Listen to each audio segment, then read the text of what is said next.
नमस्कार। आज हम भारत की कहानी को समझने निकले हैं, लेकिन एक अलग नजरिए से। उन किताबों के जरिए जिन्होंने हजारों सालों से इस सभ्यता को गढ़ा है, उसे एक पहचान दी है।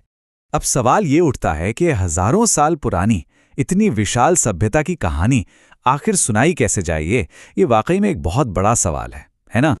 देखिए, इसका एक बहुत ही दिलचस्प तरीका है इसकी किताबों के जरिए, क्योंकि किताबें वो आईना होती हैं जिसमें किसी भी समाज की आत्मा, उसके संघर्ष और उसकी जीत सब कुछ साफ साफ दिखता है। तो चलिए इस सफर की शुरुआत करते हैं उन महान महाकाव्यों से जो भारतीय संस्कृति की नींव के पत्थर हैं। तो सबसे पहले बात करते हैं रामायण की।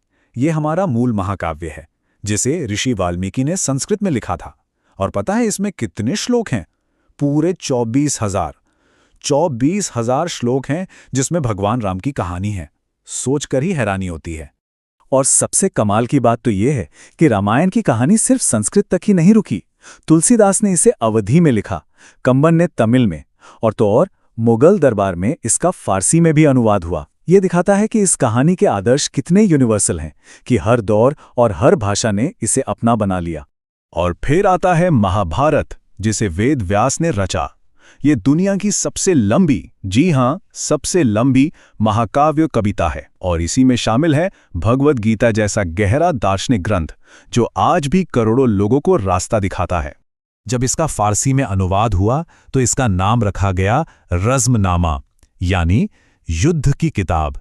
ये नाम अपने आप में बताता है कि दूसरी संस्कृतियों ने इस महाकाव्य के विशाल संघर्ष को कैसे देखा।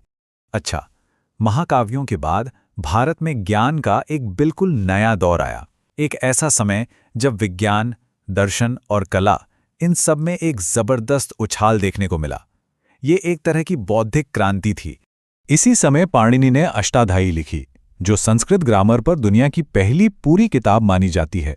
अश्वघोष ने बुद्धचरित में बुद्ध के जीवन को कविता में पिरोया, और भरत मुनि ने नाट्यशास्त्र लिखकर भारत की कलाओं के लिए एक मजबूत नींव तैयार की। और हाँ, वात्स्यायन का कामसूत्र। अब देखिए, इस किताब को लेकर ना बहुत गलतफहमियां हैं। असल में इसके 36 चैप्टर्स में से सिर्फ एक ही चैप्टर सेक्सुअल पोजीशंस के बारे में है। बाकी की पूरी किताब एक बेहतर, एक सदाचारी और सुंदर जिंदगी कैसे जिएं, उसकी एक कंप्लीट गाइड है। कमाल की बात है ना? इसी सुनहरे दौर में कालिदास भी हुए, जिन्हें हम भारत का शेक्सपियर भी कहते हैं। और क्यों ना कहें, उन्होंने प्यार, पौराणिक कथाओं और राज परिवारों पर ऐसे ऐसे नाटक और कविताएं लिखीं जो आज तक अमर हैं। अब हम एक ऐसी किताब की बात करने वाले हैं जिसका ये आंकड़ा देखकर शायद सब चौंक जाएं।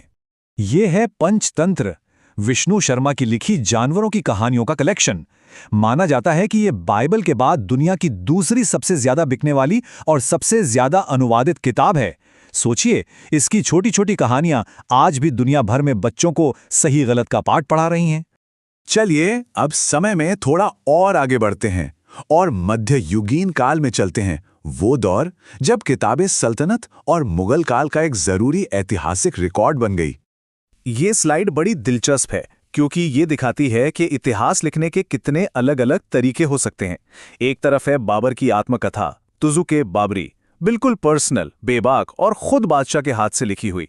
और दूसरी तरफ है अकबरनामा, जो अकबर के दरबार का ऑफिशियल इतिहास है, जिसे लिखवाने का मकसद ही शासन की शान दिखाना था। एक ही दौर पर नजरिए देखिए कितने अलग हैं। अब हम आते हैं आजादी की लड़ाई के दौर में। इस दौर में किताबें सिर्फ ज्ञान नहीं थीं, वो एक नए राष्ट्र की पहचान बनाने के लिए शक्तिशाली हथियार बन चुकी थीं।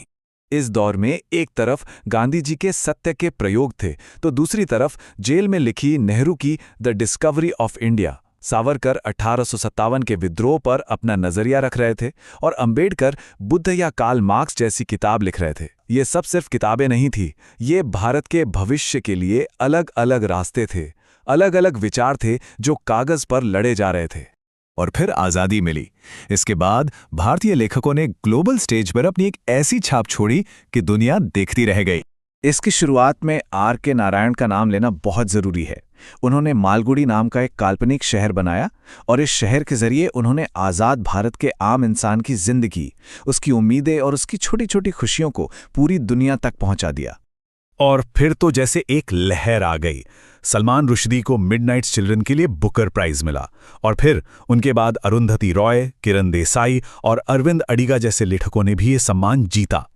इन जीतों ने दुनिया को बता दिया कि भारतीय लेखक अब वर्ल्ड लिटरेचर के सेंटर में हैं। तो महाकाव्यों से लेकर ग्लोबल बेस्टसेलर तक भारत की ये साहित्यिक यात्रा वाकई कमाल की रही है। पर यह हमें एक बहुत ही दिलचस्प सवाल पर लाके छोड़ देती है। जैसे जैसे भारत बदल रहा है, आगे बढ़ रहा है, इसके लेखक अब अगली कौन सी कहानियां सुनाएंगे जो दुनिया को एक बार फिर से हैरान कर देंगी?